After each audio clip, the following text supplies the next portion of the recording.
మనం ఇందాకలా మాట్లాడుకున్నట్టే ఇప్పుడు చూడండి, సుపీరియర్ రెక్టస్ వచ్చేసరికి ఎలివేషన్ చేస్తుంది అండ్ అడక్షన్ చేస్తుంది.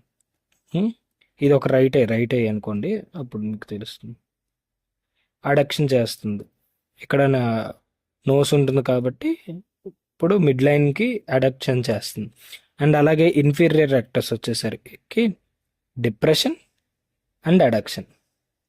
ఎక్స్టార్షన్ కదా ఇన్ఫీరియర్ రెక్టస్, ఇక ఎక్స్టార్షన్ బయటికి తిరుగుతుంది.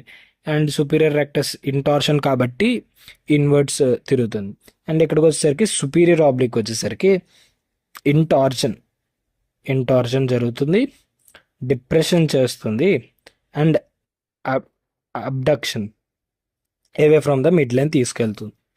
సేమ్ ఇక్కడ కూడా ఇన్ఫీరియర్ ఆబ్లిక్ చూస్తే ఎక్స్టార్షన్ జరుగుతుంది,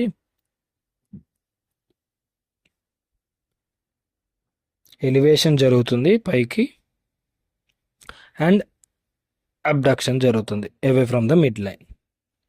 సో ఇది ఇవాల్టి video and hope you understand. Thank you.